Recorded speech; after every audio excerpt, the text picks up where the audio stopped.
Are we live? Um, in 2 seconds. Yes, we are alive. Okay, beautiful, beautiful. All right, let me just we live into our No, community. 2 seconds. Hold on. Yes, we are alive. Okay, Okay, beautiful. beautiful. Oh, All right, I let can me hear myself. Sorry. I know. Hold on. Okay. okay. Welcome everyone to our Monday Q&A. Um, it is almost well, it is holiday season, so we just want to say happy holidays, happy Thanksgiving, Merry Christmas. And we are excited. So just before we get started, for anybody who's tuned in with us, we want you to know that we have opened the chat for our students specifically, but also if you're here and you're not our student and you have a question that maybe you want answered or you just want to interact with us, type your question in the chat box and we will do our best to make sure we're checking back every few minutes. I know sometimes we get kind of deep into, the subject we're talking about and we might miss questions, but if you have a question, just ask it in the chat and then me and Tina will read your questions from the chat at any point in time. It could be about anything for the next, I would say, hour and a half. So there is that. So again, welcome, welcome, welcome. So the topic we're going to be talking about today, because we usually get a lot of questions from our students specifically around this time, is about just Airbnb during the holidays. We can kind of get ahead of the game, start talking about Christmas, but I know that Thanksgiving is coming up on, is it Thursday, Taina? It's Thursday, right? Yeah, Thursday. Okay. Yeah, time flew.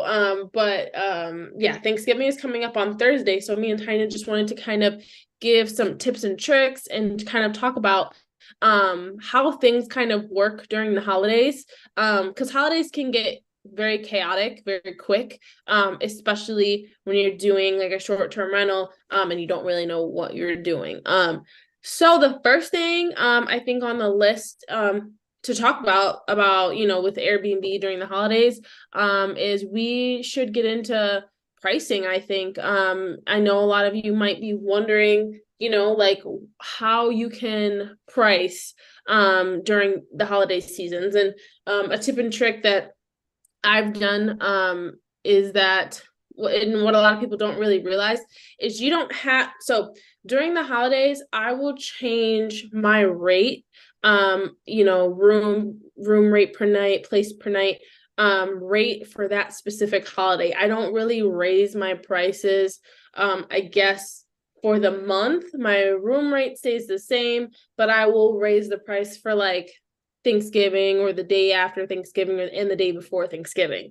I'll raise like those 3 nights specifically. I'm gonna tell you how much do you raise your rate, I guess, for holidays? Well, it depends. So around this time, um, I've found that my places slow down a bit, Mm. in my area. So, at the beginning of the holiday season, what I do is I lower my prices to get Oh, things okay. going. And Mhm. then throughout like the holiday season, like for the holidays, then I'll raise it a couple more dollars more than what our normal price is. Um, Okay. it's like in just in my area, like it's different for everybody's area, Yeah. right? So Yeah. in the area that our Airbnbs are in, I've just found that things slow down just a tad, and to keep things rolling and not, stop completely. I lower them so that we get as many reservations in during this slower time, because also people are going home for the holidays and things like that. Like a That's lot of true. people want to be home, so we do get people who are coming into the area to visit and stuff like that. But we also do get a lot of students during the year, so in the area that I'm in. Yeah, So no, that's a really good point. I completely forgot about that because like how you said, like during the holiday season is when you guys slow down, but I think for other places like because you guys are in New York, I know generally, and but like for places like Florida, this is like a peak season, or Oh like, yeah. like for like, the Orlando area, or just Florida in general. For some reason, November and December is like when everyone travels there, probably to Mhm. get out of the cold. Snowbirds, So right? They call them snowbirds. snowbirds, yep, snowbirds. But just like the holiday I don't know what it is. It's like maybe that's what people do for their holidays, is they like to travel. Yeah. So like Florida picks up around this time, I know specifically, and I'm sure warmer states do probably as well. But you're right, for New York specifically, and we just know this from being in, New York all these years. This is around the time, you're right, that things slow down. I completely forgot. So that's another perk. Like we've seen, we're able to see trends over the course of 5 years. So Taina's able to like get ahead of the game and lower her prices early, so that she's not stuck kind of where a lot of hosts might be during this time. Like, why is no one booking? Why is my stuff slowing down? Like, isn't it supposed to pick up during the holidays? When that might not necessarily be the case for your area. And we have so many students that can attest to their areas. And if you're in the academy, you're able to say, hey, like, I'm kind of in a slow period. Is this normal? And we have students in your area that'll say, yeah, like during this time, the state of Maryland is usually really slow, or no, this is a really big time for wherever you are, like up your prices. So, Yeah. that's a really good point. That's a really good point. Yeah. So yeah, and that's for everybody. Like if one of the benefits of the students that are in the academy is they get that upper hand. But for everybody who's out there who, is doing Airbnb just in general, pay attention. You might want to go back and look at last year, the year before, and study those trends, right? Study the time periods where things are hot in your area, where things slow down in your area. That way, for this upcoming year, for all the holiday seasons or the holidays, you'll know whether you have to lower your prices or if you want to raise them. So that's for everybody. Just you want to know how things have been, so that you can do the best to do better than last year, right? Yeah. Yeah. So for instance, like, if you wouldn't have known that, Taina, like, you might feel like you need to up your prices a bunch, and then you don't get any bookings, and then you lose money. But you're ahead of the game, and you're like, oh, I'm gonna lower the price because this is usually my slow season, right? Yeah. Everyone has a slow season, and it's usually like 1 or 2 months. And usually your hot seasons are so hot that they make up for anything that Yeah. you might, lose. That's just disclosure. But like, so Jim always says it's always good to lower your prices, so that at least you're in worst case scenario breaking even, right? And you're not losing any money. So that's something that, Tina just said, like, she's ahead of the game. She's able to make those decisions early, so at least she's making some profit. It might not be what she does in other months, but at least she's not losing any money during her slow period. So that is super important, and I'm glad you brought that up, because I completely forgot about the slow seasons. That's such an important topic, I think, for people to know too. Yeah, and that's like slow season, meaning just not as many reservations or not as much traffic as what you would normally get. Yeah. Which it like slow season, that's not a bad thing, right? You could still be making a good profit. Yeah. It's not as much as you would normally be making. So that's all.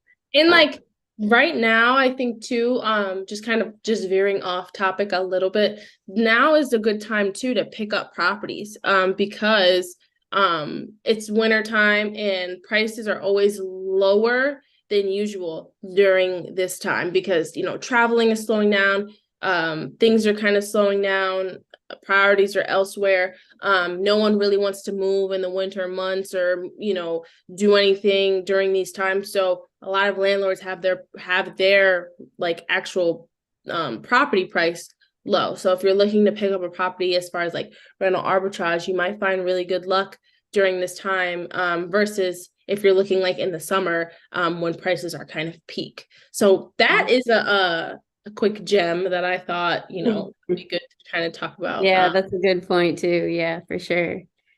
So cool. So mine is, if this is so whether or not this is a slow season or a hot season for you, I still, for just the holiday in general, I will raise the price specifically on that holiday, because and this will bring me into the next kind of category, because if you have someone checking in or checking out on a holiday, that kind of sucks for you, for your management team. And with management, usually it's kind of uniform, like with cleaners, that if they are going to clean on a holiday, they usually charge more. So that's just standard. With all my cleaners, that's just what they do. If they have to clean on a Thanksgiving holiday, they usually charge like time and a half. It kind of gets crazy. So what I will usually do is, if I see that someone is checking out on Thanksgiving, or a holiday, or the day after Thanksgiving, I might block a day off, just so that my cleaners can have that holiday off, and they can, and I can avoid a time and a half charge, and they can just be with their families. So I'll leave my books open for Thanksgiving, but I'll also keep in mind, and if I don't get a booking, I think like a few days before Thanksgiving, I'll block it off just so that no one books. That's just something that I do specifically, just to avoid, like I said, that really expensive extra charge that cleaners do charge for holidays, but also just to bless my cleaners. A lot of the times, one day isn't going to hurt me too much. So that's kind of what I do, Tyne. I don't know if you do anything special with your cleaners around holiday times, but I know that sometimes it can get kind of crazy. Yeah, I around this time of year, it's with Thanksgiving coming up, something that I am grateful for is being able to be to be able to depend on those that clean our Airbnbs, the Yeah. housekeepers. They're reliable, they do a great job. They're, a part of the team. And one of the things that we like to do is we like to give, I guess you would call it a bonus kind of situation.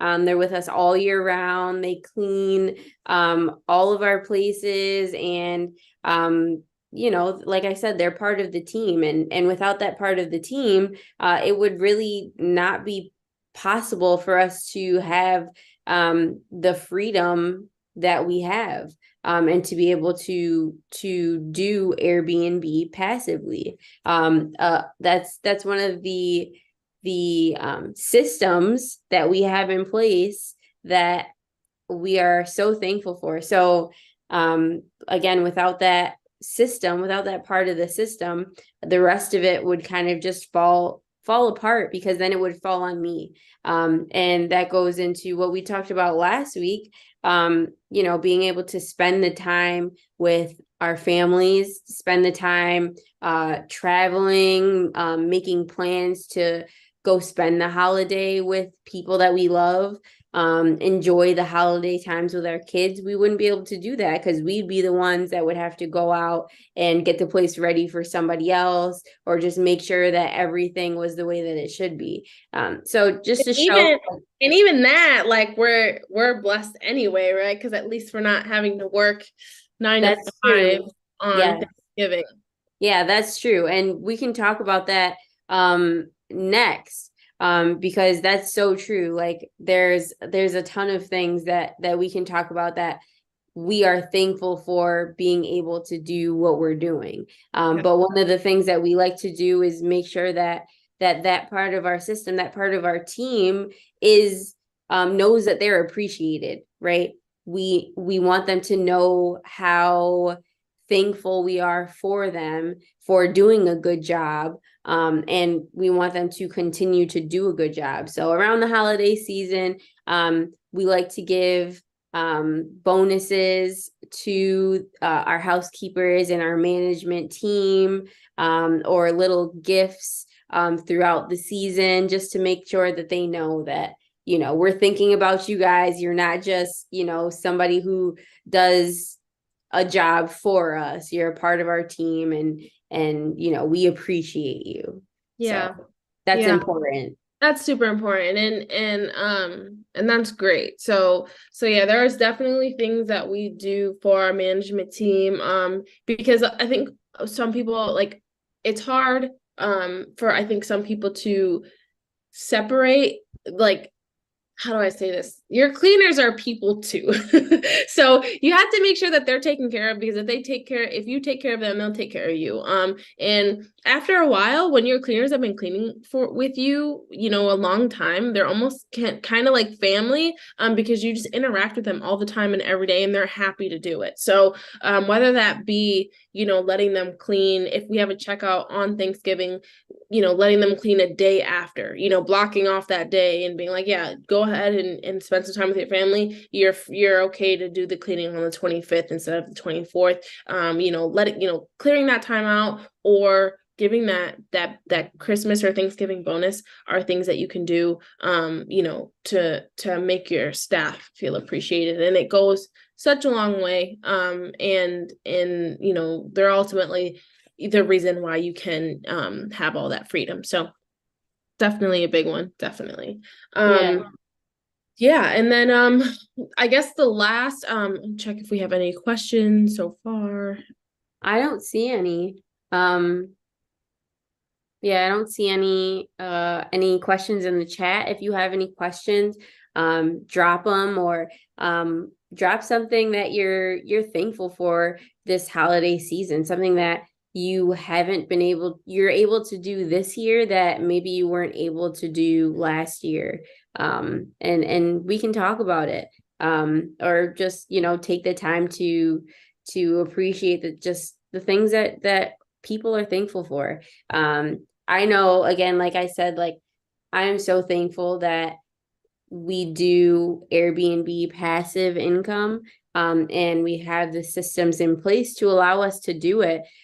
Because I remember before my first son was born, I worked at the hospital, and I remember I worked on Thanksgiving, and there are a lot of jobs that require people to work on holidays. Doing what we're doing now, we're working kind of, but we don't have to go into a job, right? We're not required to be in a specific place from 9 a.m. to 5 p.m. or whatever the case may be. We can really do it from anywhere in the world at any time, as long as we have the people that we need in the positions to do what we need them to do. I remember that first year, I was working in the hospital. I was scheduled to work on Thanksgiving, and we ordered Chinese food because Chinese restaurants are open every holiday, I think, except for their own. So we ordered Chinese food for lunch on Thanksgiving that year. And then the year after that, I was pregnant with my firstborn, and I worked an overnight instead of a regular shift. So I had Thanksgiving. I worked on Thanksgiving, right? But I was able to get out and go have dinner with my family after I got off of my shift. So that's one of the things that I'm so thankful for. I haven't had to be into work or have a schedule since then, and I've never looked back. Thanksgiving, if I miss Thanksgiving, I am not a happy person. Like, those 2 years were rough, especially being pregnant. Like, Thanksgiving's my favorite holiday. Yeah, no, I know. And that's like those are like little big blessings, because holidays are really important, at least in our family. I know not everybody views holidays as important, but like just being with family is something that motivates, I think, us all as a family. So I can speak on behalf of my family, that holidays are just, there's nothing like them. Everybody gets together and you cook and you eat and you give gifts, and there's just nothing like it. So, we are grateful that we're in a Time. position. Time, yep, yep. We're grateful that we're in a position to be able to do that. And I can't imagine having to work on Thanksgiving. God forbid we'll never be in that situation again. But with all passive income coming in and everything we've put in place, we should never have to be in that position again. So if you are wanting to be in that position, let us know. And we will, a good place to start is our challenge.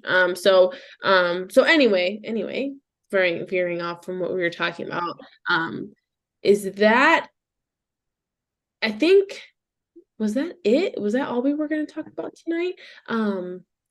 What other things am I grateful for as far as what And Airbnb? you said your family, like we're not, like I'm not a part of it. Like we're not sisters. No, I'm saying like you, me, dad. Dad always talks about how his favorite holiday is Thanksgiving. I can talk on behalf of George, mom. I can talk.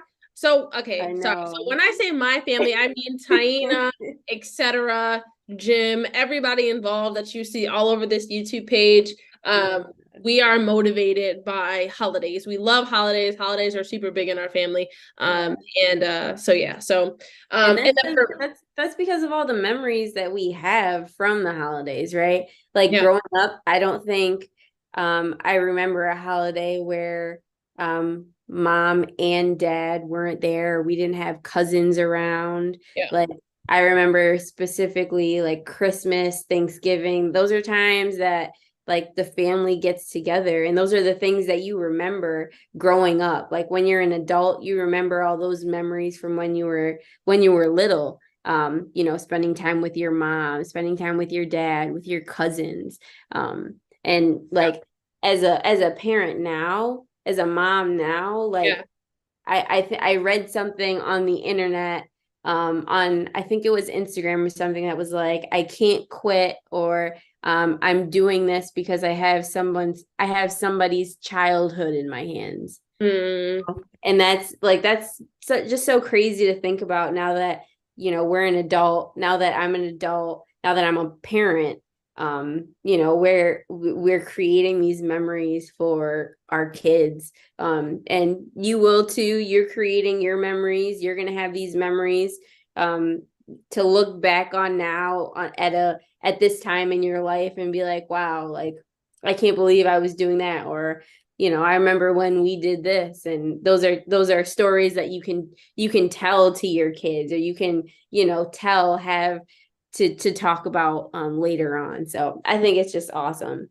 yeah, like I don't have any kids, but yeah, Tina, that's kind of crazy. You're literally creating someone's childhood right now. Like that's a wild thing to think about. Yeah, yeah, it's crazy. I read that and I was like, wow, like that was deep. Like You that know, was kind it of deep. is. It Like is, but I think if more people viewed like I guess holidays like that, but just every day, like I can't imagine, right? And when we were younger and we were growing up, before my dad found traditional non-traditional real estate, and before he was kind of before we were kind of stable, and my mom, like I can't imagine, I how do I put this? I can't imagine not seeing my parents more than I already didn't. Like there's a lot of parents that work like all day mhm. every day, and they don't realize that their kids are gonna remember you not being there. You know what Yeah. I mean? Like it's just like a sad thing to think about. Like I'm just glad that even though mom and dad worked 9 to 5s, that they still made big deals of holidays. They still, no matter what, they tried their best to be around and to make our childhood memorable and special. So like if mom was a stay-at-home mom, like our childhood would have been crazy. Like, not that it wasn't good already, but like I would have just loved to have mom home all the time. Yeah. So Like, like yeah, like even on the holidays, like even if she was home for a holiday, she'd have to go into work the next day, or yeah, you know what I mean? Like it wasn't like there was no like really time in between to kind of enjoy the moment. It was like yeah, the day's over, I have to get ready for work. yeah, yeah. So I mean, when I'm a mom, hopefully, like, I kind of want to be like the vacation mom. Like, we go on vacation for holidays. Like, I always thought that was cool. But it's just cool that I can think about that kind of stuff. Like, a lot of people can't even think about that sure. kind of stuff, Yeah. So, so anyway, before me and Tina go on our little tangent. But yeah, like we have a lot to be grateful for. But specifically from what passive income has brought into our life, specifically from what, and I don't want to just say Airbnb because we've used other platforms. Airbnb, our short-term rentals have brought into our life, non-traditional real estate has brought into our life.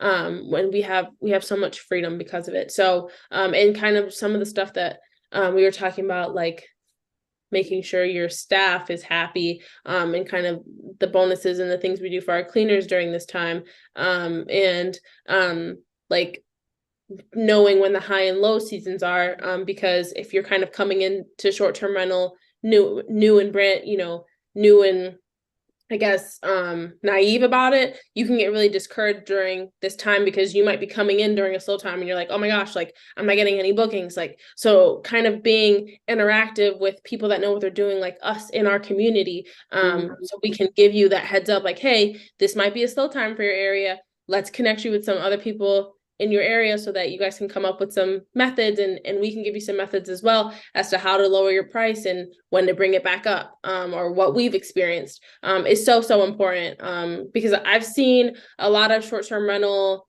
owners like be really discouraged during this time. I'm in like a bunch of Facebook groups I kind of just like to watch and see like what people are doing, and a lot of Airbnb owners are just like, we got to get out of this Airbnb game because we're not getting any bookings for these next 2 months, and it's super slow, and I'm not going to make rent. But it's just because they don't know what they're doing, and they don't know that this just might be a slower season and you have to make some tweaks in order to break even at least, during certain times. But because like I said, your hot months are so hot, and your bookings are so high during a lot of months, that it kind of outweighs, like you're gonna make up way more, for these months. So everything weighs out, and you never lose profit, because if you know the trends, you know how to plan for it. So yeah, so that's, I just, me and Tyne just wanted to touch on some of that stuff. Usually around this time, like I said, a lot of our students have questions about holidays and how they should price it, or if it's slow for them or if it's high for them. And we have all those resources in the platform. So is there anything else that you kind of wanted to touch on? I know that I wanted to kind of touch on um pre-screening guests during this time, but it doesn't really change. So I don't know if that's a good topic to go into, or if you want to talk about anything else as far as holidays and Airbnb. Um, well, first of all, I want to say hi to Sharisa. Hi, Sharisa. We Uh, see you. It's good to see you. And Lisa, hey, good to see you too. And yes, it's gonna be a happy Thanksgiving. We wish you all a happy Thanksgiving. So with the screenings, um, I think it's even more important to make sure that those questions are being asked around the holiday yeah. season, right? Mhm. Because like one of the things we talked about in our horror stories Yeah. was like the people who don't come with a purpose, the squatters. Yeah. And that's something that we don't want to deal with. We have never dealt with because we're so strict about the way that we do things, and that comes with the screening question. So like we could go over it. What are the questions that you normally ask, that we normally ask as a standard, to make sure that we have the people that should be in our places in our places? Well, I mean, yeah. So our main question is, well, our main, it's kind of all in one, but we used to say, what's the reason for your stay? How many people are staying and where are you coming from? Those are like, if you ask those three questions, that'll give you pretty much everything you need to know. But I know like we've advised a lot against not hosting locals. And I think during this time, you definitely have to, like how Tina said, like you have to really ask those questions and pay attention, because you don't want to lose out on reservations because somebody might have misspoke. Like if someone's, or like, and you also don't want to like be scared of a reservation because someone's not traveling for business during these times. So like a few ways you can wean those people out is if they're like, hey, I need a place for the holidays, and right, and then you ask those questions, and they might say, oh yeah, I'm coming from Kentucky and I'm only going to be here for a day or two. I'm just visiting family for the holidays. That's okay. If people are visiting family for the holidays, that's okay. After that, you just want to make sure that you are confirming other things. Tiny, are we going to tell people what they need to be confirming, or are we going to wait for that? Well, I think we can give a little gift early. Okay. We'll give you your early Christmas gift. So, yeah.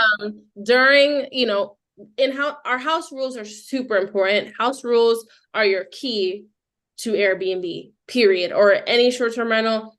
You want to make sure you have your specific your custom house rules in there. And one of them is no locals, no parties, make sure that you're cleaning up after yourself, et cetera, et cetera, et cetera. We have a template on our platform for all the house rules that kind of cover all the basics. But after, if someone says, they're not in town for business and they're just here kind of visiting, that's okay. You just want to make sure that they're understanding and confirming your house rules before you approve their request and before they check in. So you just make sure that they've read and understood your house rules. And if they do, then you shouldn't have any issues. If by chance they do break your house rules, you can end their reservation immediately. That is Airbnb's policy. If they and I'm pretty sure any short-term rental website's policy, if they're breaking your house rules, you can immediately end their reservation without a refund. So yeah, and another thing to talk about is don't feel pressured to accept reservations, right? Yeah. If you're uncomfortable, like as a host, right? I'm talking to hosts now. As a host, you do not have to accept any reservation, right? It's at your discretion. Airbnb does a thing where if you sign up for notifications, they'll send you a text message, they'll send you an email, they'll send you a notification on Airbnb. and it's just to kind of keep you notified of what's happening, but don't feel pressured into accepting something that maybe you're not comfortable with, because that's how you land in sticky situations. Moving too quickly on something before you get a definite response, or the response that you're looking for, the interaction that you're looking for, just because you feel pressured to accept the reservation in a certain amount of time, or just because you're getting a lot of notifications to accept the reservation.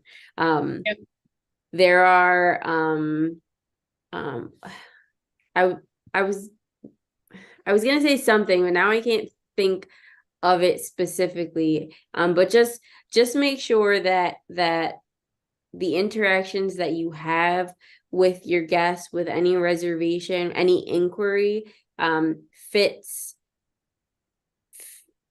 what you want as a host hosting a guest, what you want your guests to be. If they aren't responding to you or answering your questions that in a way that is satisfactory to you, then let it be.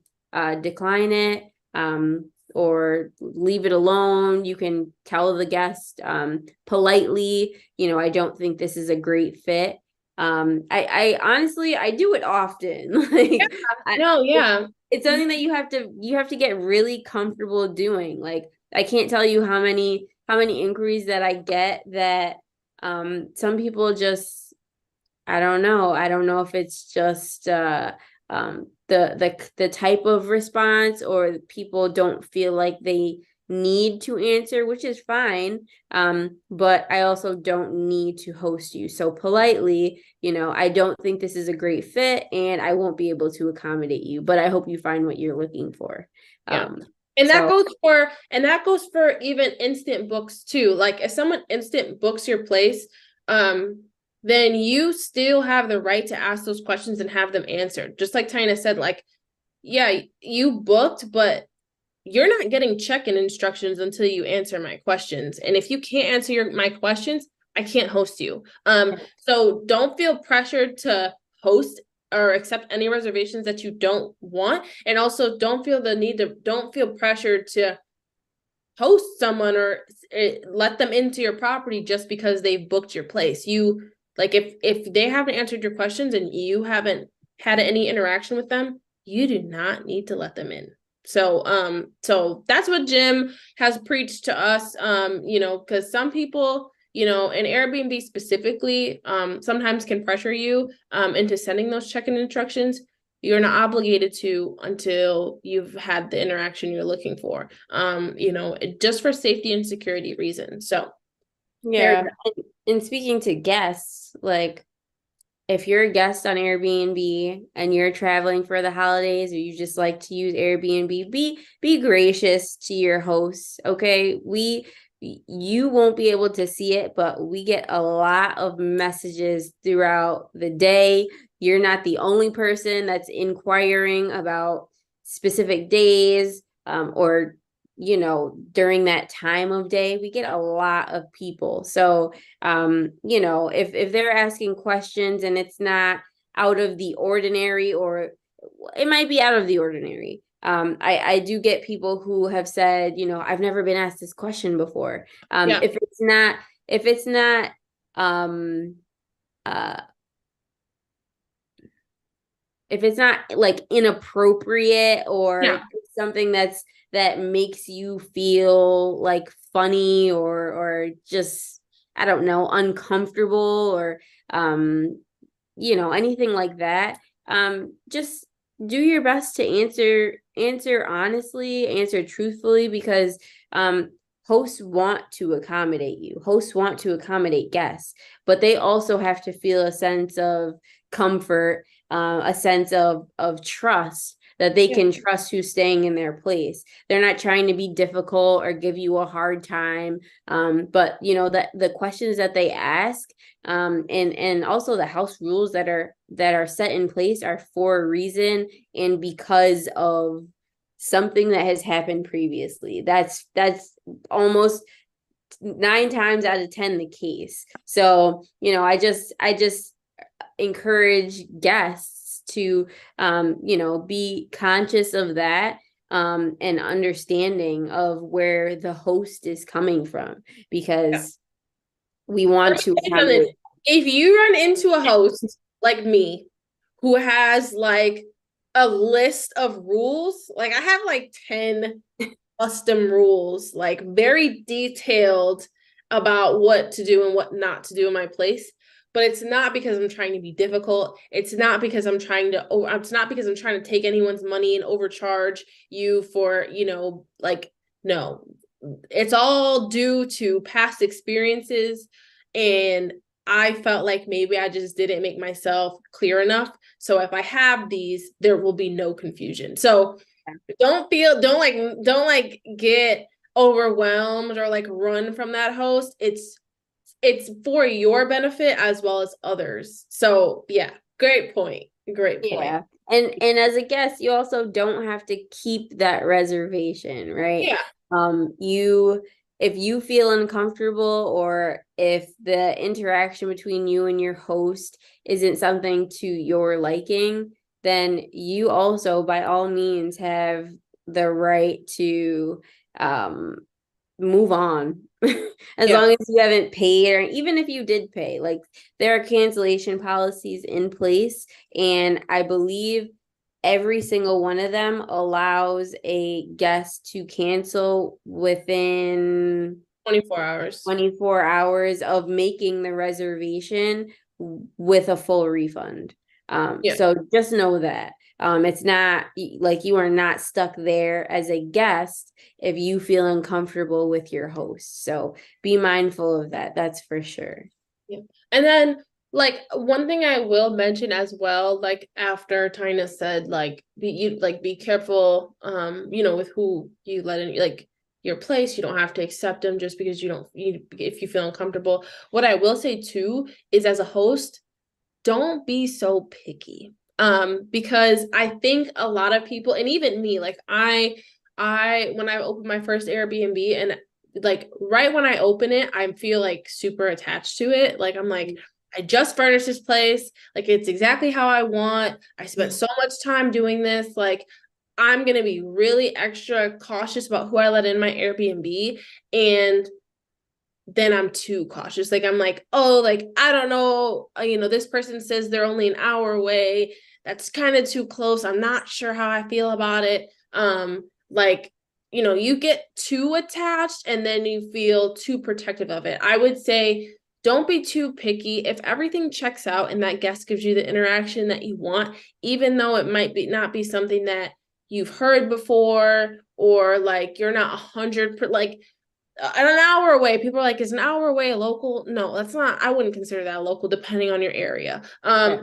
You just have to be comfortable. Make sure that if in doubt, ever in doubt, just make sure that they understand and confirm house rules. So if they do, it kind of puts you in the clear. So don't be too picky with your guests. If everything checks out, you get the interaction that you want. They answer all the questions and everything seems cool. Don't don't be scared, because like that's an actual thing. Like a lot of hosts and a lot of our students, when they first open their Airbnbs, they're like, I'm scared to host someone. Like, don't be scared. Trust in our systems specifically. We have everything you need. There's resources. If you ever run into any trouble, we're available on the platform. Don't be too picky when it comes to guests, just because you might be scared of hosting someone because you're not 100% confident in your own self. So that's what I would say about that. Because it can be an intimidating process, but we got you, and you know exactly what to do, in order to host. So that's what I would say about that. Yeah. And we're talking a lot about all these different things, different topics, specifically house rules, cancellation policy, and the types of questions to ask to get those correct answers. Excuse me. We talk a lot about those things in more detail. Excuse me, on the challenge with Jim. Yeah. And he'll get into more detail if you want to hear more about specific parts of listing an Airbnb. The challenge is a great place to kind of get those missing pieces that you're looking for. So we talked about a lot. We didn't talk about everything, but I would encourage anybody who has any more questions, or want to get into more depth on something specific, join the challenge. We will have a link in the comments after this live is finished. And it is also it will also be in our description, in the video description. Yeah. So if you haven't been on a challenge before, I can tell you you're missing out. So don't miss out on the next one. Are we doing the challenge this week, or is it going to be the next week? It's going to be next week. So that's going to be next week, starting on the 28th, through the 1st. So that's going to be our next challenge, the 28th through the 1st. You spend 4 days with Jim, and he runs you through a lot of advanced stuff as far as optimization is concerned. And then, if you want to have advanced level, it's the word I'm looking for, strategies, advanced level strategies. And even if you don't have an Airbnb, you just want to get started, that's where you would get started as well. So yeah, next week our challenge, or is it next week? Yeah, next week the 28th is the start of our next challenge. And if you want to join, we'll have that link for you. But it's going to be a great time, and this is the perfect time to get started. We're going into the new year. I know everybody has some New Year's resolutions. And if your New Year's resolution is to start creating passive income, and start breaking generational cycles for you and your family, the challenge is a great place to start. So yes, awesome. So I think that wraps up our session for tonight. If anybody has any questions or anything that they want to hear more about for next week, Monday, put it in the comment section and we can talk about it. We'll talk about it. If there's anything that you guys want us to talk about or you want to hear more about, let us know. And other than that, thank you all for watching the live. God bless you. And we hope you have a very, very, very happy and blessed Thanksgiving. yes, have a great night, guys. Bye-bye.